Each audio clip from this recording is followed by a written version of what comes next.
आदरणीय अध्यक्ष महोदय को आज सदन का अध्यक्ष चुने जाने के लिए बहुत बहुत बधाई, असंख्य शुभकामनाएं। और आपकी पोशाक से शायद परिचित हो रहा है कि आपने कुछ खोया है, और ये सदन के साथ साथ मैं भी आपकी इस दुख की घड़ी में सहानुभूति प्रकट करता हूं।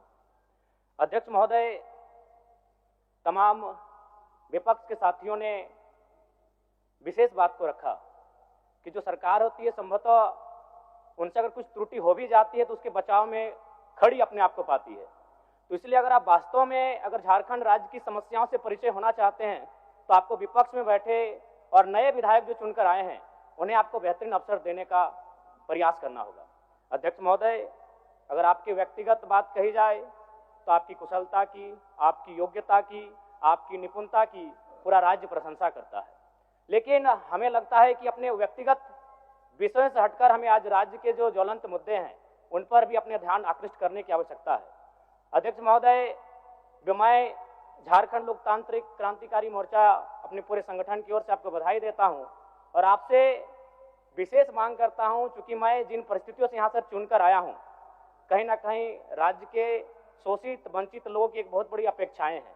इसलिए जिस दृष्टि से आप सत्ता पक्ष को देखेंगे, जिस दृष्टि से आप विपक्ष को देखेंगे, उसी दृष्टि से मुझे भी और मेरी पार्टी की ओर से मुझे बात रखने का अवसर दिया जाएगा। मैं आपसे ये मांग करता हूं, क्योंकि आज जो हमें बात को रखने का अवसर दिया गया है ये बधाई है। मैं आपको पुनः बधाई देने के साथ साथ बस मैं ये कहना चाहूँगा, चूँकि मैं एक छात्र के नाते इस विधानसभा में आया हूँ, छात्र की गलियों से, छात्र आंदोलन से मैं पहचान बनाकर आया हूँ, और मैं आपके माध्यम से सरकार तक ये संदेश देना चाहूँगा। अभी सीरियल के मामले को लेकर झारखंड के लाखों अभ्यर्थी सड़कों पर हैं। आप सदन से बाहर एक बार उनसे मिले, वो आपके ही बच्चे हैं, इस राज्य के बच्चे हैं, और आप उनको संतुष्ट करें, आप उनसे मिलें, उनसे बातचीत करें और इस समस्या का निदान करने का प्रयास करें। और चूंकि मैं एक विधानसभा से भी आता हूं, तो मैं आपको अपने विधानसभा के संदर्भ में ये कहना चाहूँगा, मेरा विधानसभा जो कि परासनाथ की तराइयों में आता है, वहाँ जो लोगों की समस्याएं हैं वह मूलतः शिक्षा और प्रवास को लेकर हैं।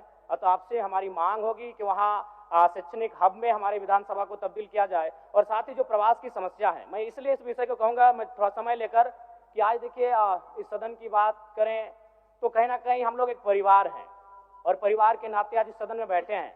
लेकिन मैं जिस विधानसभा क्षेत्र से आता हूं उसके आसपास के विधानसभा क्षेत्रों की एक घटना है। अभी कैमरून में 45 मजदूर फंसे हैं, तो मैं सदन बधाई के बीच में आपका ध्यान आकृष्ट करना चाहूँगा। ये गंभीर विषय है और वे रोते रोते टेलीफोन किए हुए थे कि उनको पानी की, केवल पानी पीकर वो कई दिनों से अपना दिनचर्या को काट रहे हैं। तो मैं आपसे चाहूँगा कि इस विषय को गंभीरतापूर्वक लें और उस दिशा में आगे बढ़ें, और इस राज्य का 24 वर्षों का ये राज्य, उस राज्य को हम लोग आगे कैसे लेकर जाएं, हमारी क्या भूमिका होगी, उसमें सदैव आपके साथ खड़े हैं। पुनः आपसे यही कहेंगे कि हमें समान अवसर दिया जाएगा अपनी बातों को रखने का। बड़ी उम्मीदों के साथ हम लोग यहाँ तक आए हैं। पुनः आपको माननीय अध्यक्ष चुने जाने पर बहुत बहुत बधाई, बहुत बहुत शुभकामनाएं। और साथ ही साथ आपने जो शायद अपने पिता को खोया है, पुनः उसके प्रति हम ढांढस, शोक, संवेदना व्यक्त करते हैं। धन्यवाद। जोहार। झारखंड के तमाम शहीदों को नमन, वंदन। जय झारखंड, जोहार झारखंड।